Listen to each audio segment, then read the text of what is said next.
Agradezco también a los que se están aquí conectando quizás en las transmisiones a través de TikTok, estamos transmitiendo en vivo, así que les saludamos en el nombre del Señor. Amén. Y también un saludo a todos los pastores que están acá, a los siervos, capellanes que están, hermanos en general, les saludamos en el amor del Señor. Y como decía, agradezco las palabras de mi esposa.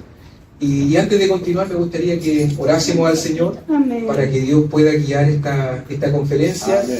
Tanto la primera exposición como la segunda exposición también que viene. El tema es un tema muy hermoso y es totalmente actual con lo que están pasando en este momento. Así que le invito a que incline su rostro ahí donde está.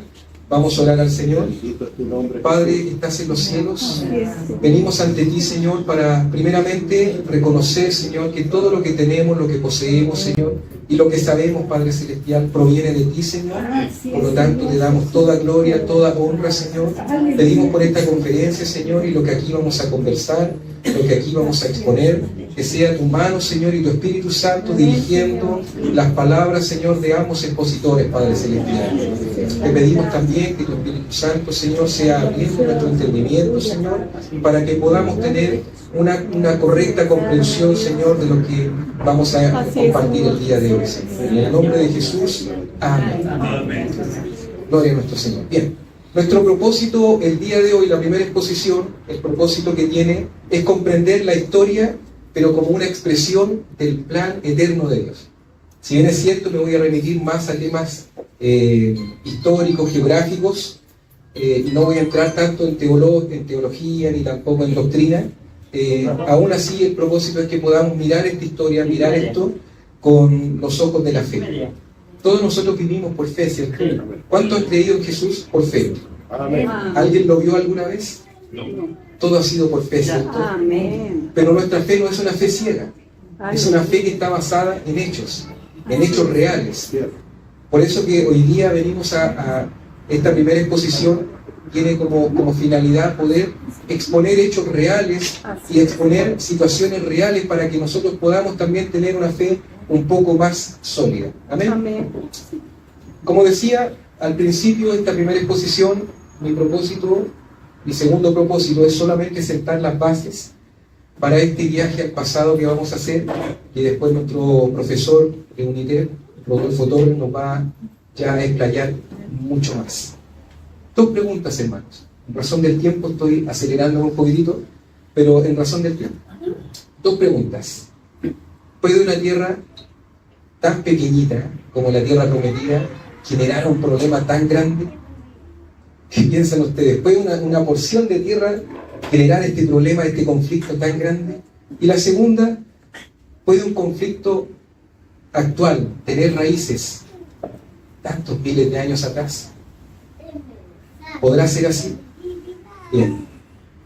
Vamos a hablar de la tierra prometida. No quiero hablar de Israel, sino que quiero hablar de la tierra prometida para salir un poco, porque como dije al principio, el propósito no es ni estar del lado de Israel, ni estar del lado de los musulmanes o del mundo árabe. Miren, María, el propósito básicamente es que nosotros podamos observar este paño de tierra y comprender un poquitito más lo que allí se suscitó y cómo se fueron desarrollando los hechos, para que vayamos viendo nosotros cómo esto se fue generando. Vamos a hablar un poco de la geografía, de la historia, y vamos a tomarnos desde el punto, desde Noé hasta el Imperio Otomano, que es la primera parte que me corresponde a mí. Una tierra, muchas naciones, pero un solo propósito eterno. Amén.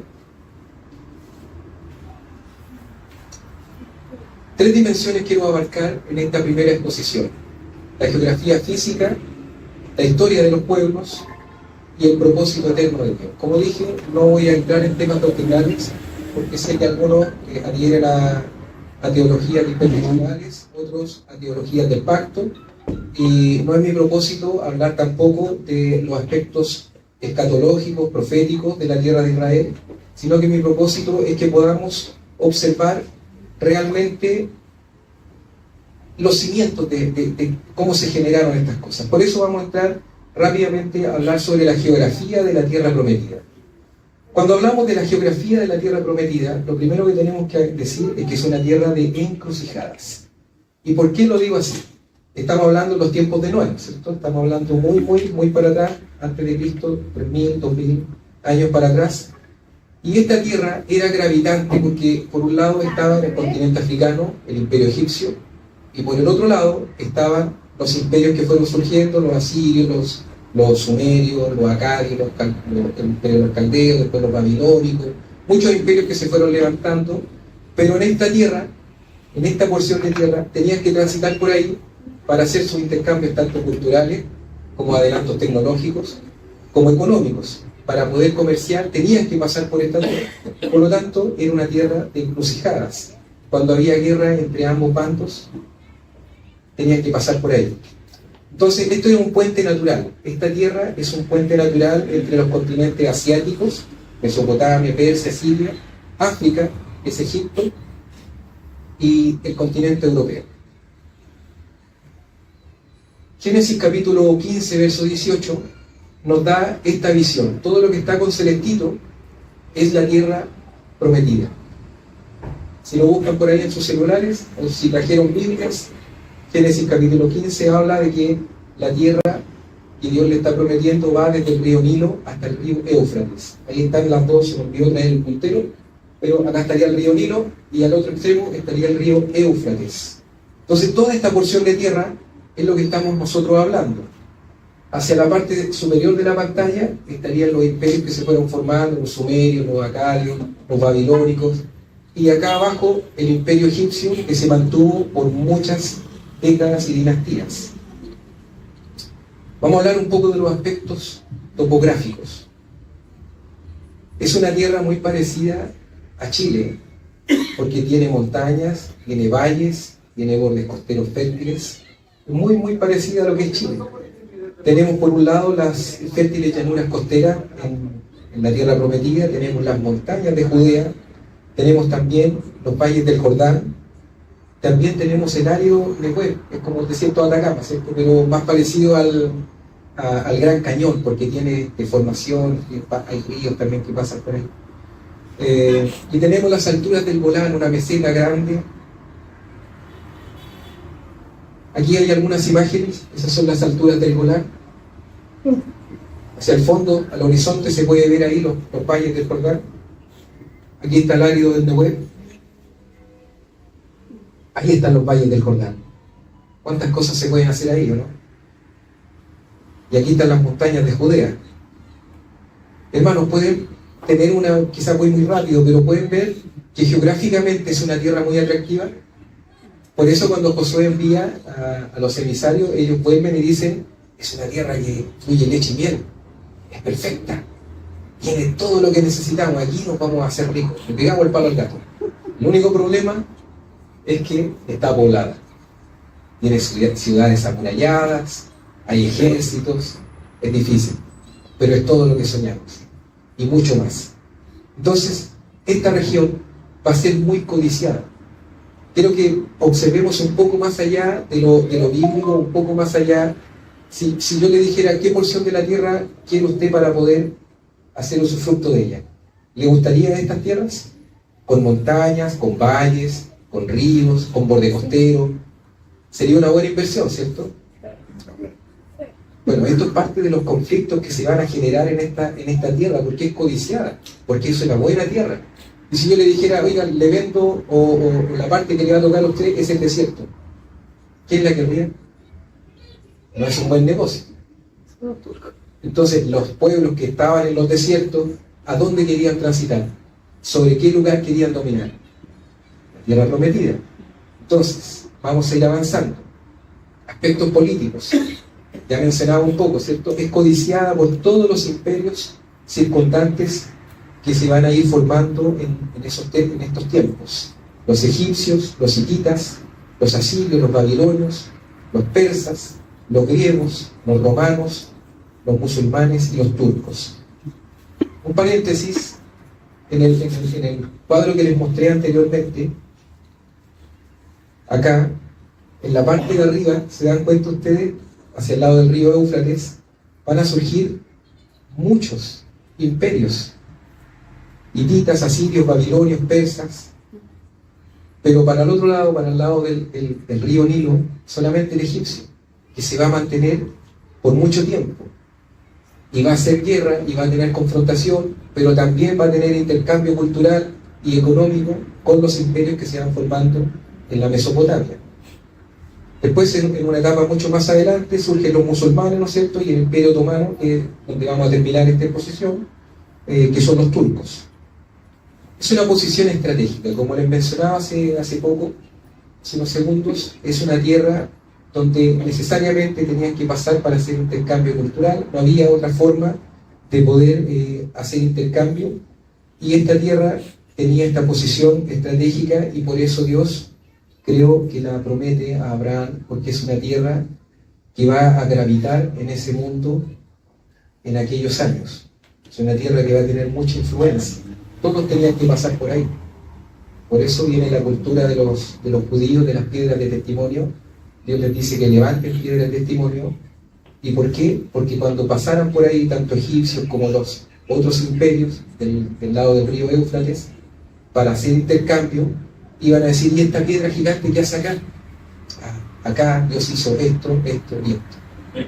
Entonces, la tierra era estratégica, tanto para las naciones paganas como desde el punto de vista de Dios.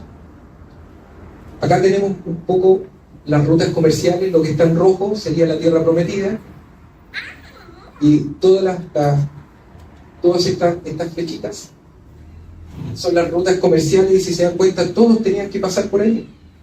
No había ninguna otra opción, tenían que transitar por esos lados. Ahora quiero, ya más o menos está claro, ¿no es cierto?, la parte geográfica, la parte topográfica. Es importante que tengamos esa cosmovisión para que podamos nosotros tener una visión un poco más profunda que solamente la espiritual. Por cierto, hay muchas cosas espirituales acá en esta tierra.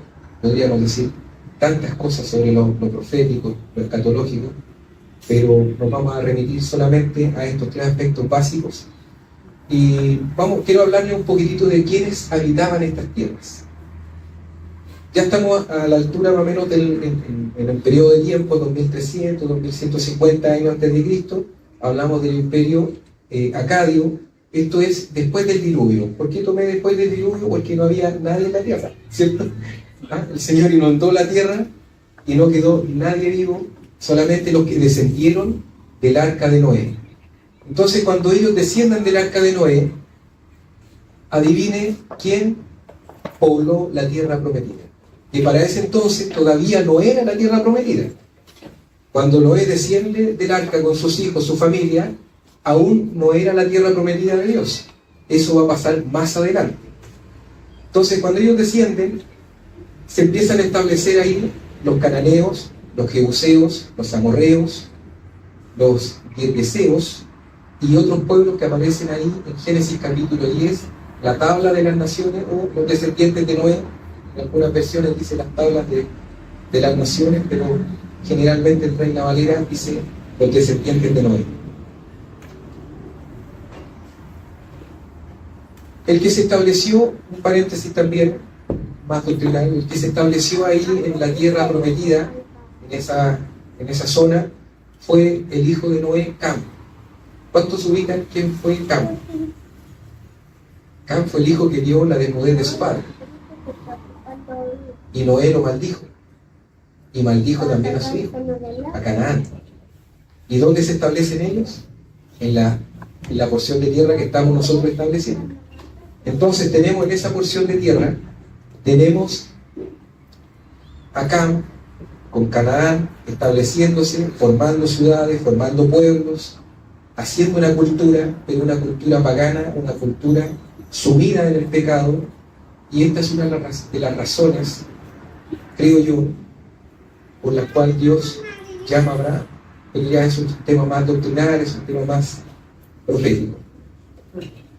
Volviendo a lo que nos convoca, vamos a avanzar hacia el imperio sumerio.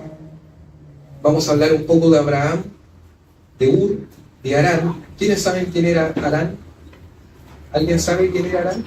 Harán era el hermano de Abraham. Pero es muy importante Harán en la historia de Abraham, Y ya vamos a ver por qué. Y si ya leyeron las tablillas de Nuzi, ¿no es cierto? Las tablillas de Nuzi, las de Mari, son muy importantes para que nosotros también podamos tener un asidero más allá de la Biblia, que nosotros podamos también tener un comparativo y decir, esto no es solo una historia, porque muchos dicen que el Génesis, el Éxodo, son libros de historia, son libros que no, de los puros judíos, no fueron verdad. Pero eso no es así. Las tablillas de Nuzi, si uno las cruza con el Génesis, nos vamos a dar cuenta de que Abraham sí fue un personaje que realmente existió, realmente vivió, y realmente Dios hizo todo lo que hizo con Abraham. Aquí, ya hacia el 2100, antes de Cristo, hay un punto de inflexión.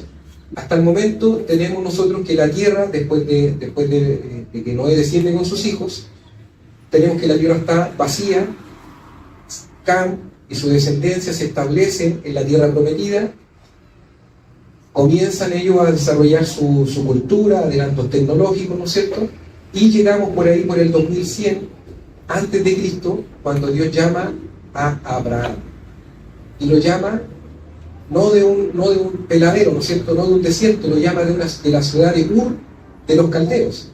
Por lo tanto, ya habían civilizaciones potentes. Ur de los Caldeos era parte del imperio sumerio, que después pasó a ser el imperio babilónico, ¿ya? El pueblo de los caldeos. Entonces, pero Dios lo llama ya de una ciudad, de una civilización. Abraham era, si buscan por ahí Génesis capítulo 11, verso 31, los que deseen corroborar esto, ahí dice que Dios llamó a Taré, padre de Abraham. Y Taré tomó a Abraham, tomó a su nuera, Sarai, tomó a su hijo, y se fueron a la tierra de Aram. Dios llamó primero a Taré. Y después en Génesis capítulo 12, nos cuenta ahí el relato bíblico, ¿no es cierto? Moisés nos deja ver que Abraham salió de la tierra de Aram, no de la tierra de Ur de los Caldeos. Ahí a veces uno piensa que Dios, que Abraham salió de Ur de los Caldeos, derechito, hacia la tierra de Canaán. Pero no es así, pasó primero por la tierra de Aram. ¿Y cómo tenemos esa prueba? Vamos a hacer aquí un comparativo. Ahora sí necesito que busquen en sus Biblias Génesis capítulo 15, verso 2 al 3. O en sus celulares, es más rápido. El que tenga Génesis capítulo 2, capítulo 15, verso 2 al 3, si lo puede leer, le agradecería. Vamos a ir haciendo un comparativo entre las tablillas de Nuzi y el libro de Génesis. ¿Lo tienen? Dígalo, pastor. Respondió Abraham: Espere un segundito. Señor Jehová, ¿quién me dará Sí. siguiendo así? Espere un Creando segundito. un hijo, y el mayordomo de mi casa es ese. Sí. Ahí, para que se escuche.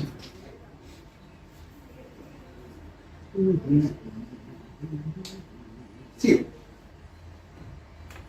Y el mayordomo de mi casa es ese Damaseno Eliezer. Dijo también Abraham: mira que no me has dado prole, y aquí que será mi heredero un esclavo nacido en mi casa. Amén. Amén. ¿Está ahí? Abraham, hasta ahí. Abraham está mencionando que va a tomar heredero de un esclavo, ¿cierto? De un siervo. Las tablillas de Nuzi, ¿sabe qué decían? Las tablillas de Nuzi y de Mari son como las leyes, es como el Código Civil de acá de Chile, es como el Código Civil de la región del Imperio Sumerio, el imperio del sector de Nuzi, ¿ya? Y estas tablillas decían que la adopción de un siervo era permitida cuando el matrimonio no podía tener hijos. ¿Se dan cuenta? Entonces, ¿por qué nosotros estamos situando a Abraham en la tierra de Nuzi y no en Ur de los Caldeos, sino que en Ur, que es una ciudad mucho más cerca del río Éufrates? Porque las tablillas de Nuzi nos dan muchos comparativos de lo que Abraham decidió e hizo versus las costumbres que habían en el sector donde él habitó. Alguien más que busque Génesis capítulo 16, verso 1 al 4. Aquí es donde Sara ofrece a su sierva Agar. Génesis capítulo 16, verso 1 al 4.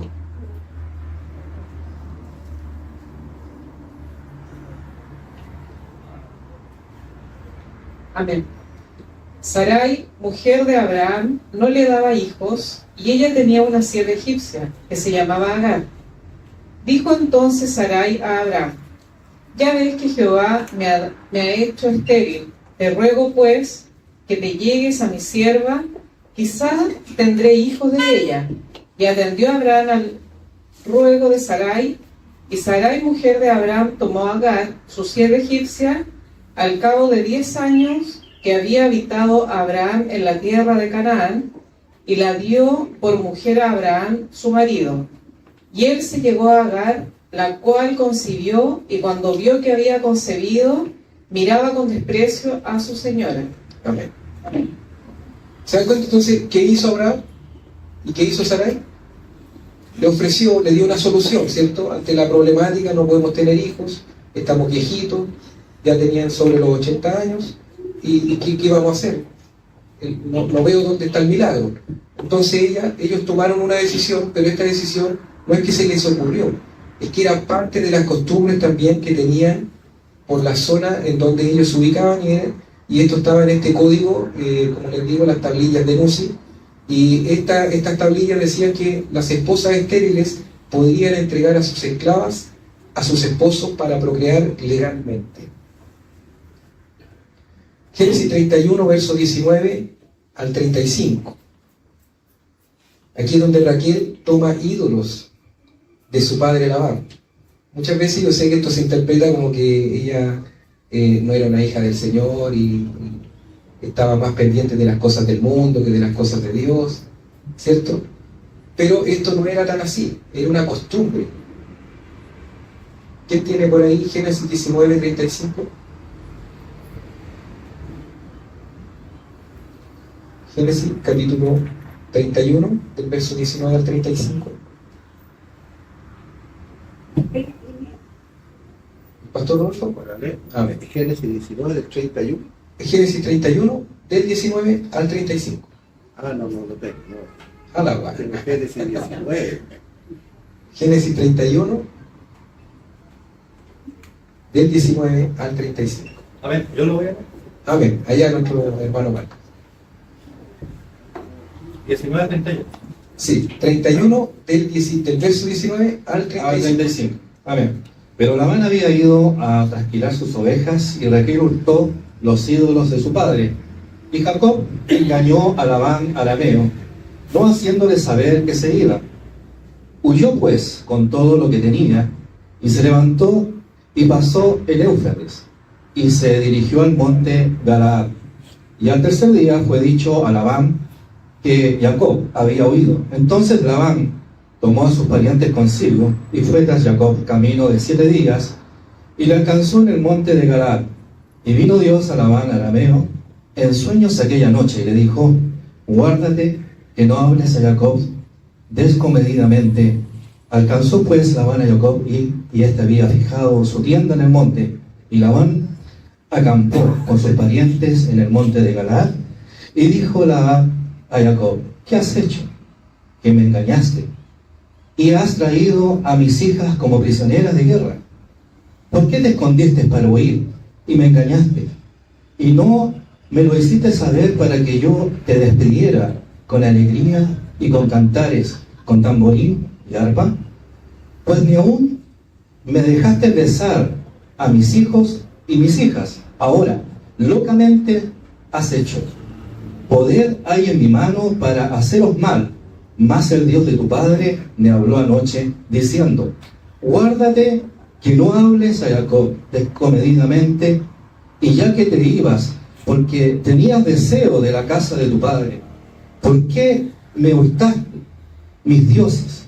Respondió Jacob y dijo a Labán: porque tuve miedo, pues pensé que quizás me quitarías por fuerza tus hijas, aquel en cuyo poder hallaréis tus dioses.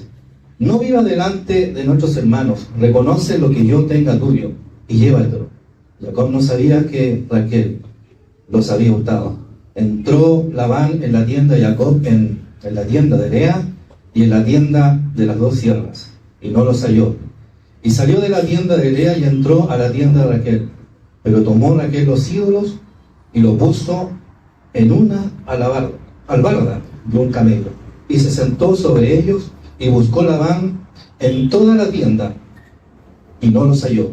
Y ella dijo a su padre: no se enoje mi señor, porque no puedo levantar delante de ti, pues estoy con la costumbre de las mujeres. Y él buscó, pero no halló los ídolos. Amén. ¿Qué fue lo que pasó aquí? Las tablillas de luz, ¿y sabe qué decían? Que los ídolos del hogar, los terafín, representaban una herencia familiar y autoridad. Por lo tanto, cuando Labán se da cuenta que no están sus ídolos, ¿qué fue lo que le robaron? Su autoridad. Pero cuando Raquel se lo lleva, ¿qué se está llevando? Su herencia familiar. Como ella pensó que jamás iba a ver a su padre otra vez, entonces se lleva los ídolos con ella, y en ese acto comete un error. No le dice a su esposo, se genera todo lo que ya hemos leído, pero era una práctica totalmente, una costumbre que tenían en esta zona y en este tiempo. Bueno, ya más o menos está probado, ¿cierto?, el tema de que Abraham vivía en una sociedad que tenía costumbres, tenía leyes, tenía códigos, en una sociedad totalmente articulada. No era que vivía en un desierto y eran 4 o 5 familias solamente habitando la tierra prometida. La tierra prometida era una tierra que estaba totalmente poblada, habían imperios, habían ciudades amuralladas, había adelanto tecnológico, había costumbres, había códigos, habían ejércitos. Por lo tanto, no tengamos esta imagen de que Dios le entregó un paño en blanco al pueblo de Israel. Dios, cuando llama y le da la tierra prometida a Abraham, es una tierra que ya está habitada y ya tiene idiosincrasia y ya tiene pueblos viviendo ahí y familias que están allí. Por lo tanto, no tengamos nosotros esta imagen de que Israel se le pasó un paño en blanco. No es como esta pared, ¿no es cierto?, que está en blanco, sino que se le dio algo, un desafío, algo a purgar, algo para lo cual ellos tenían que también esforzarse. Bueno, Génesis 11:31, delante le hice mención yo: y tomó tarea a Abraham su hijo, y a Lot, hijo de Harán, hijo de su hijo, y a Sarai, su nuera, mujer de Abraham, su hijo, y salió con ellos de Ur de los Caldeos para ir a la tierra de Canaán, y viniendo hasta Harán, se quedaron aquí. Amén. Génesis capítulo 12, verso 4 dice: y se fue Abraham como Jehová le dijo, y Lot fue con él. Y era Abraham de edad de 75 años cuando salió de Harán. Por lo tanto, entre que salieron de Ur de los Caldeos hasta que sale de la tierra de Harán, pasó mucho tiempo, y él tomó las costumbres que estaban allí. Resumen de este periodo patriarcal. Ya tenemos una visión más o menos clara, ¿cierto? Abraham vivió como extranjero en esta tierra de Canaán. No era dueño de esta tierra. Dios se la había prometido, pero no era dueño, ni tenía hegemonía, ni tampoco tenía una porción de tierra aquí en esta tierra prometida. Vivió como nómada entre Siquem, Hebrón y Beerseba. No representó nunca una amenaza para las ciudades-estados de la época. Jamás. Yo creo que cuando él se fue, no se dieron ni cuenta, porque era uno más de los pastores que pasaban por ahí, que comerciaban, vendían la lana. Su adelanto tecnológico tampoco era tan grande, era una tribu muy muy pequeña. Después nace Isaac, viene Jacob, ¿no es cierto? Y hacia el final del libro de Génesis nosotros nos damos cuenta de que cuando ellos descienden a Egipto eran solo 70 personas. Imagínense 70 personas entre las montañas de Judea y el río Nilo. O imagínese 70 personas habitando en Chile. ¿Se daría cuenta usted si se van a Perú? Si salen 70 personas de aquí de este territorio, nadie las percibiría, ¿cierto? Es un poco lo que pasó. Por eso quiero que tengan una imagen más o menos más realista de lo que es la tierra prometida y de lo que es el milagro que Dios hizo también. Porque si bien es cierto, no vamos a tocar temas doctrinales, pero aquí hay un milagro en operación que se está gestando. La semilla fue sembrada. Con los patriarcas se sembró una semilla. En Génesis capítulo 46, del verso al 1 al 7, nosotros leemos ya cuando Jacob hace abandono de la tierra prometida, dejando atrás todas las ciudades, todas las cosas que quizás ellos debieron haber tomado, pero no lo lograron, pero con una promesa nueva, que en Egipto Dios los iba a hacer una nación grande. Entonces, al final de este periodo patriarcal, tenemos 70 personas que abandonan la tierra que Dios le prometió a Abraham. Se pasa el tiempo, ¿no es cierto? Estamos ahí en Egipto, pasa el tiempo, Dios cumple, en Éxodo capítulo 1, los primeros versos, podemos leer cómo Dios cumple su promesa, y la nación de Israel llega a ser más grande que los egipcios. Dice que se levantó un rey Egipto, ¿no es cierto? Un rey nuevo que temía porque los hebreos eran mayores que ellos en número. Así que para que usted tenga una visión de cuánto había crecido, ahora entraron 70, pero eran una nación completa viviendo dentro de otra nación. Es un poco lo que nos pasó en algún momento, ¿no es cierto? En algún momento, por ahí por los 80, los 90, uno a cualquier parte del día lo atendía un peruano. Entonces uno se sentía de repente extranjero. Hace poco nos pasó con la migración venezolana, también, en todos lados, y uno parecía como que ¿dónde están los chilenos? Entonces, acá tenemos algo parecido. Los egipcios dijeron, ¿y dónde están los egipcios? ¿A dónde están? Aparte del faraón, que sabemos que está ahí, pero ¿dónde están los egipcios? Y estaban en alguna parte, pero sin duda los hebreos eran más notorios y más multitudinarios. Viene la liberación, ¿no es cierto?, del pueblo de Dios. Es un tiempo donde Dios muestra también su poder, muestra el respaldo y hace muchos milagros. Porque realmente cuando los hebreos salen de Egipto, no salen con mucho adelanto tecnológico que digamos. O sea, ellos usaban lo que los egipcios fabricaban, las armas, los utensilios, pero ellos en sí, tecnológicamente, lo vamos a ver más adelante, no eran muy adelantados que digamos. Entonces viene la liberación, pasan un tiempo en el desierto, pero en la ausencia del pueblo de Israel, de estas 70 personas que salen de la tierra prometida para entrar en Egipto, y luego cuando regresan, en ausencia de ellos, se han levantado ya muchas civilizaciones, han adquirido mayor conocimiento, adelanto tecnológico, y los hebreos llegan y dicen, bueno, esta es la tierra de nuestros padres, Abraham, Isaac y Jacob, y se paran ahí, y los filisteos, los habitantes, los cananeos tienen que haber dicho, ¿y quiénes son? ¿Quiénes son Abraham, Isaac? ¿De dónde salieron? Entonces, cuando ellos llegan, se encuentran con ciudades-estado, ciudades que tenían un rey, tenían ejército, tenían una religión, tenían todo, un culto, tenían una estructura muy rica. Para que usted se imagine, más o menos eran como los aztecas, como los mayas, acá en América. Tenían una civilización, una cultura, tenían religión, tenían un montón de cosas que lo hacían ser una civilización rica. Encontramos Jericó, Ai, Azor, son ciudades que los hebreos se encuentran en este tiempo de la conquista. Pero también habían pueblos más pequeñitos, y sorpresa, todavía están los cananeos ahí. ¿Ah? Saliendo del arca, pasan todos estos años, estos siglos, y aún están los cananeos. Pero no han logrado un desarrollo tecnológico, siguen siendo un pueblo. No pasaron a ser como Jericó, como Ai o como Azor, ciudades-estados. Estaban los amorreos, los hititas, que sí iban a tener después un auge con el imperio hitita. Están los hebeos, los pericitas y los jebuseos. Viene la ocupación, ¿no es cierto?, del pueblo de Israel, se libran muchas batallas, se conquista el territorio, Dios muestra, como dije, su poder, hay muchos milagros, la caída de las murallas de Jericó, ¿no es cierto?, algo que todavía los científicos atribuyen a un terremoto que justo se dio en ese minuto, y bueno, puede ser, por ahí quizás decía un humorista, ¿ah? Pero ese terremoto, ¿quién lo habrá provocado? Dios. Dios hace como Él quiere y usa todo lo que Él quiere en su gran caja de herramientas para cumplir su propósito soberano. Pero una reflexión, hermanos y pastores. La tierra no fue purgada 100%.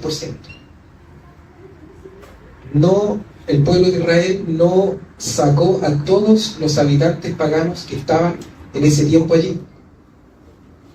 Y esto fue terrible, porque más adelante les va a traer problemas. Hasta el día de hoy. Hasta el día de hoy van a haber problemas por aquello.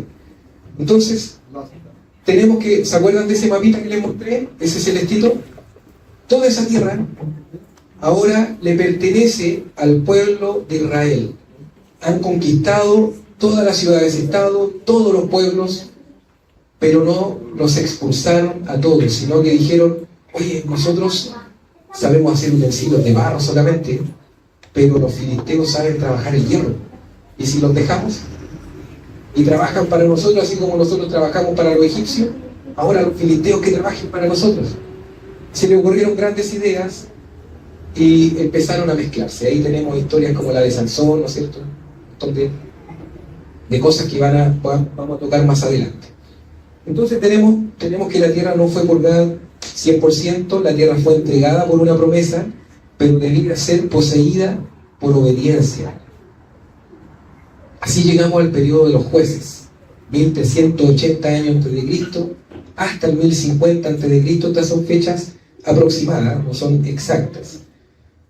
Este es un periodo marcado por liderazgos que, si bien es cierto, son fuertes, pero no son representativos al punto de unir a todas las tribus.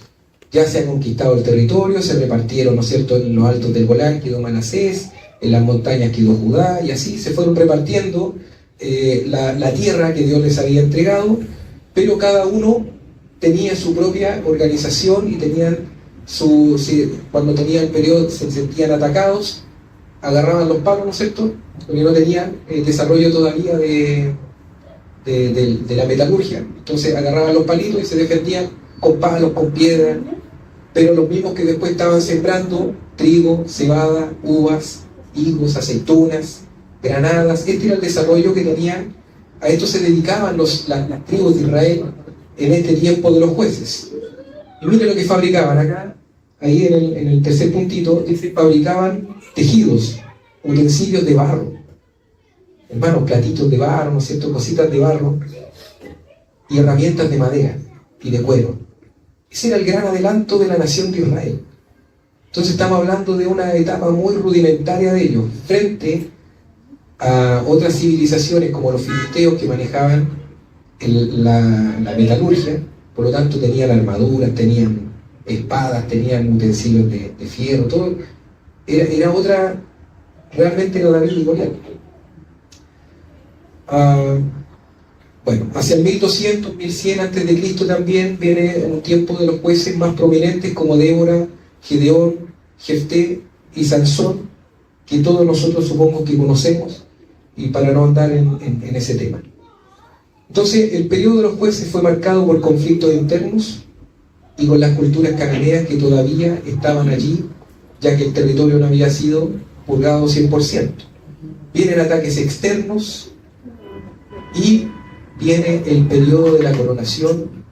Este periodo termina por ahí por el 1050 a.C. con la coronación del rey Saúl como el primer rey de Israel, y esto marca el fin del periodo de los jueces. ¿Qué tenemos hasta aquí? Tenemos un territorio que ha sido poblado por culturas paganas que venían descendientes de Noé, que han desarrollado tecnología en la zona, que han construido ciudades. Dios le promete a Abraham esa tierra. Abraham comienza, ¿no es cierto?, como una bolita de nieve, a crecer, a crecer, a crecer, a crecer.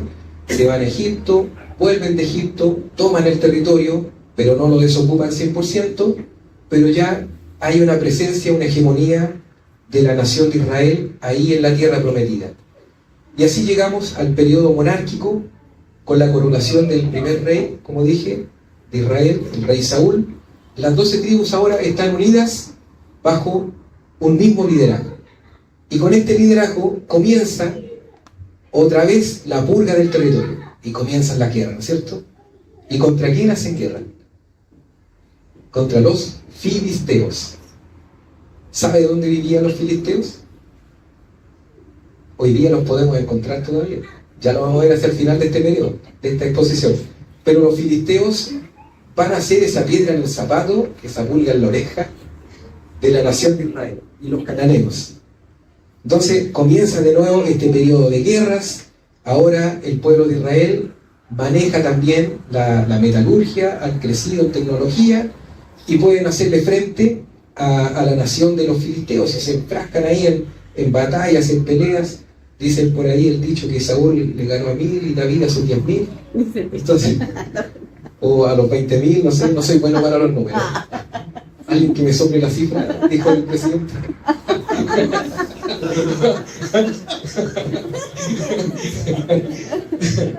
Le voy a hacer el cifra 2. Bien, entonces se comienza la purga otra vez de los territorios. Bajo el reinado de David se obtienen las más grandes batallas, todos lo sabemos. Hay una victoria, pero hay adelantos también. Se construye el templo, o parte del templo, se construye el... se me fue la palabra. Es como el castillo, ¿cómo es que se decía? Palacio. El palacio. Se me había ido la... Eso es la edad. También, entre otras cosas. El Alzheimer. Entonces hay adelantos, ya pueden construir más, ya no viven tan solo en tiendas, en carpas, ¿no es cierto? No son un pueblo nómade como simples pastores, sino que ya se han establecido, hay tecnología que está ahí, y se empiezan a ver las edificaciones, se empiezan a construir altares también. Ya en el tiempo de Salomón esto se termina, Salomón termina de construir el templo, la nación entra en un periodo de paz, donde toda la nación de Israel viene a adorar al templo, y hay paz también con los vecinos circundantes. Entonces, esto lo vemos en Primera de Reyes, capítulo 9, verso 15. Se construyen ciudades fortificadas, como Azor, Megiddo y Keser. Con Salomón, como dije, se goza de paz y tranquilidad. Todo lo que está con azulito o con celeste se ve chiquitito, ¿cierto? Pero la manchita celeste sería los territorios del reino de Israel. Para este entonces ya hablamos de la nación de Israel, del reino de Israel, y ya no hablamos de los pueblos cananeos ni de la tierra de Canaán, sino que ahora hablamos de la tierra de Israel. Eso es importante que lo mantengamos en esta línea de tiempo. Primero era la tierra de Canaán, después pasó a ser la tierra del pueblo de Israel, y más adelante vamos a ver cómo pasa a ser Palestina. ¿Ven esta franjita de aquí? Son los filisteos. Esta pequeña porción de aquí. Tenían que haberlo sacado también, pero no lo sacaron. Ahí están. ¿Saben qué es esa franjita de ahí? Hoy día, la franja de Gaza. ¿Se dan cuenta? O sea, lo que comenzó con Abraham sigue estando presente hoy día.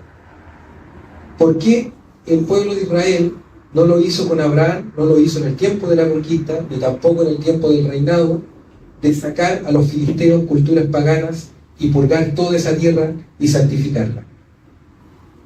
Dejó algo ahí en el puntero. Aquí abajito está Edom. ¿Se acuerdan quién era Edom? Edom era el hermano de Jacob, Esaú. Los edomitas, el pueblo edomita, eran los descendientes de Esaú. ¿Por qué lo menciono? Porque más adelante voy a hacer una mención de eso. Bueno, a la muerte de Salomón termina el periodo monárquico, como lo conocemos, el Reino Unido. Se divide el reino entre el reino del norte, Israel, 11 tribus, y el reino del sur, una tribu. Así pasan muchos reyes, se pelean entre ellos, Dios manda profetas al reino de Israel, al reino de Judá, les habla a ambos, no quieren entender, y viene después cosas muy malas para esta nación.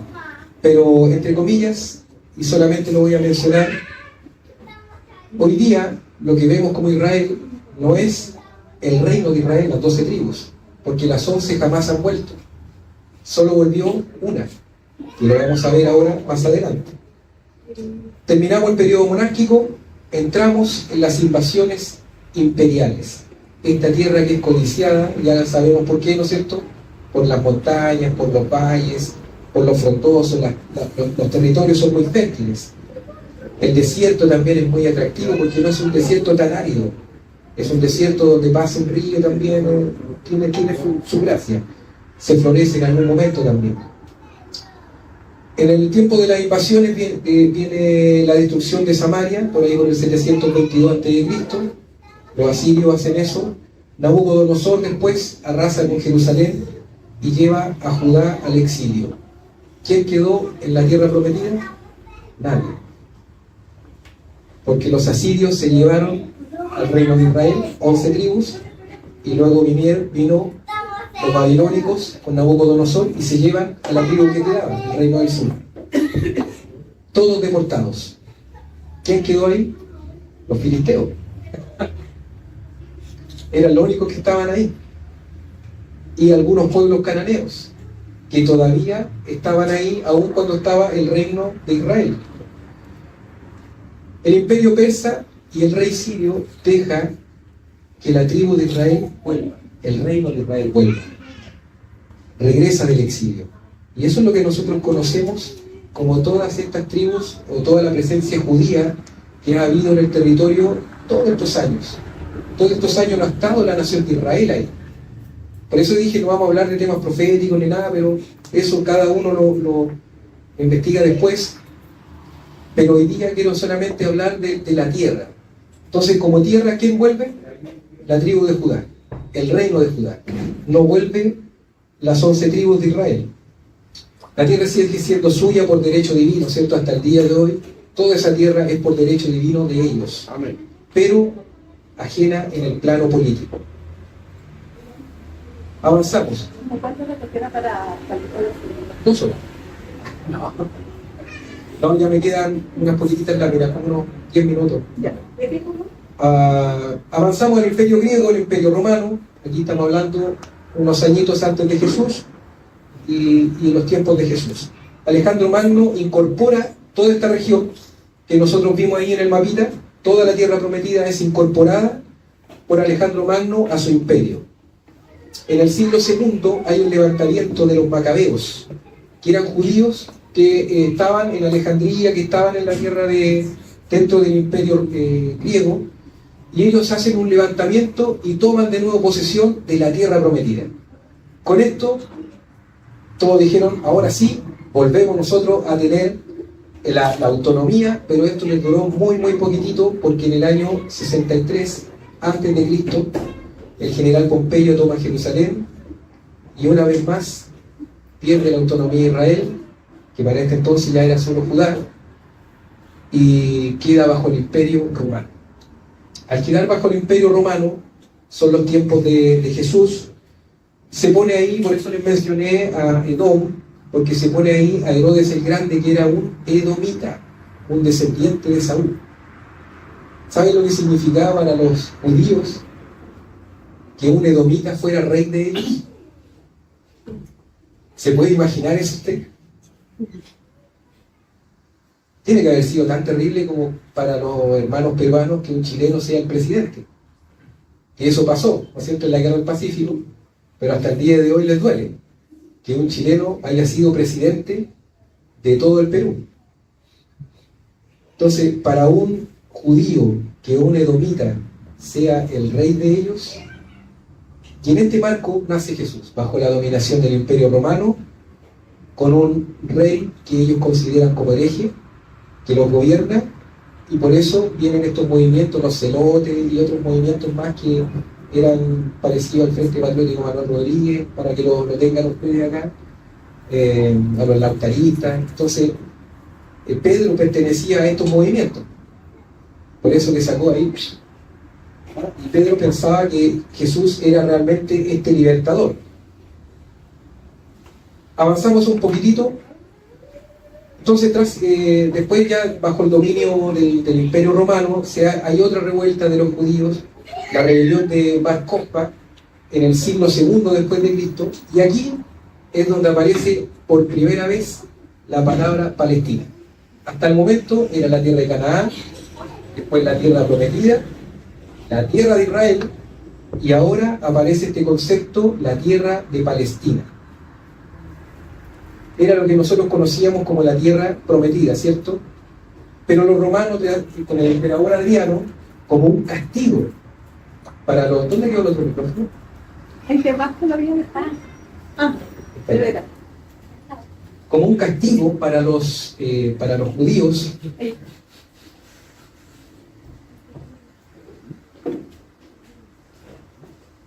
como un castigo para los judíos, él nombra toda esta zona como la Palestina. Y adivinen a qué sector se le llamaba Palestina antes de que este emperador le pusiera Palestina a toda la tierra prometida. A la tierra de los filisteos. Esa era la conocida Palestina antes del imperio griego, antes del imperio romano. A ese sector se le llamaba Palestina. Y después de esto, de esta rebelión, como un castigo, él les dice, esta tierra ya no es de ustedes, es de ellos. Pero eso tiene una connotación histórica. Porque ¿quiénes vivían ahí antes de que Abraham la tomara? Ellos, ¿o no? Cananeos, filisteos, jebuseos, amorreos. Entonces que este emperador romano le dijera, esta tierra se llama Palestina ahora, era como escupirlo en la cara. Era un agravio total, era un intento de borrar de la faz de la tierra a todo el pueblo judío. A partir del siglo IV después de Cristo, el cristianismo se oficializa en el imperio bizantino. Todos conocemos historia, ¿no es cierto?, el concilio de Nicea y todo eso. Entonces, ahora tenemos que esta tierra es cristiana.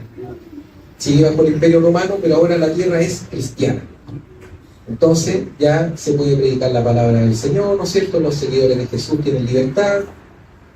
En el 638 vuelve a cambiar de manos a musulmanes.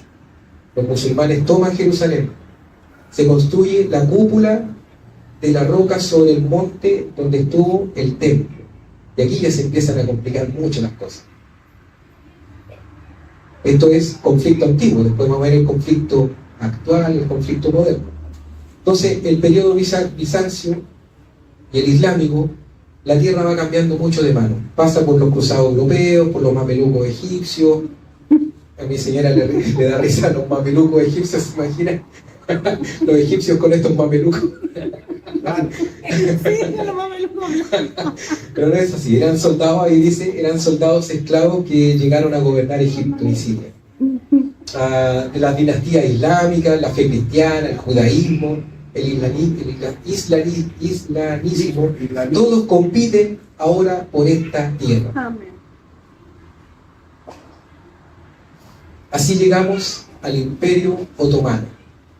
Aquí con este imperio, por allá por el 1517 al 1917, después seguramente el profesor Rodolfo va a seguir con esto. Este imperio otomano, que era de los turcos, la tierra es poblada en su gran mayoría por los musulmanes. Toda esta tierra prometida va a tener una gran mayoría de musulmanes, seguida por una porción de cristianos y una minoría de judíos, que todavía quedan, que no son ni de Manasés, ni de Efraín, sino que son la tribu de Judá, que todavía permanece en estos territorios. Pero todos ellos van a estar en una aparente tranquilidad y armonía, porque lo que van a estar haciendo es básicamente estar subyugados bajo un imperio que los domina, ¿no es cierto?, les pone reglas claras y les dice, ustedes pueden trabajar, pueden usufructuar de la tierra, pueden tener la religión que quieran, adoren al Dios que quieran, sencillamente tributen. Y cuando yo los necesite para la guerra, allí tienen que estar. Por eso que los judíos pueden hacer su culto tranquilamente, los musulmanes, todos están en una aparente tranquilidad y armonía. Y ya como reflexión final, porque esto va a terminar en 1917, después viene el Imperio Británico, la Primera Guerra Mundial, vienen otras cosas donde la tierra comienza a entrar en otro conflicto, pero de eso no voy a hablar yo. Ya como una reflexión final, había una tierra que estaba sumida en el pecado, ¿cierto? Ya una reflexión más espiritual que geográfica. Ya han visto ustedes que era atractiva geográficamente, culturalmente, gravitaba mucho, era como decir, era como tener una perla en esos tiempos. Poseer esa tierra era como tener oro. Pero más allá de eso, también era una tierra que gravitaba en las culturas, que gravitaba en los pensamientos de las personas, en el arte, en las expresiones espirituales de las personas. Y cuando Dios llama a Abraham, le dice, esta es la tierra que te voy a dar, básicamente lo que le está diciendo espiritualmente, esta tierra es necesario que la poseas porque tú vas a gravitar y vas a ser testimonio de que hay un Dios todopoderoso, no muchos dioses, un Dios todopoderoso, para que se lo enseñes a los egipcios y a los imperios de Mesopotamia que surjan, para que gravites y des testimonio de mí. Esa es la reflexión final que podemos hacer. El pueblo de Israel nunca cumplió con este propósito, siempre estuvo a medias tintas. Nosotros somos la Israel espiritual y estamos llamados a cumplir esa función. No a medias tintas como lo hizo Israel, ¿no es cierto? Que Sansón decía, me gusta la fuerza que me da Dios, me gusta el estatus que me da Dios, pero me gusta compartir con los filisteos y disfrutar y gozar con los filisteos. Entonces me gusta que Dios hace milagros y me abre puertas y me bendice, pero me gusta ir a la discoteca, tomarme una cerveza, unos pisco sour. Me gusta vivir en el mundo, pero me gusta que Dios me abra puertas. Eso no está bien. O somos una piedra de testimonio realmente que dé un testimonio de una vida cambiada y transformada, o no lo somos. Porque ese fue el error de Israel. Tomó una tierra a medias y no fue un testimonio para todas las naciones circundantes, sino que al revés, se mezcló y finalmente terminó cuando el reino se dividió, terminó levantando altares a dioses paganos y terminó ofreciendo sacrificios de niños, de bebés, tal como lo hacían a Moloch, a todos los dioses paganos. Así que esa es la reflexión final. Ahora les invito a que tengamos 5 minutos, que nos agrupemos, busquen gente afín, agrúpense 5 minutos y quiero que conversen lo que hemos conversado.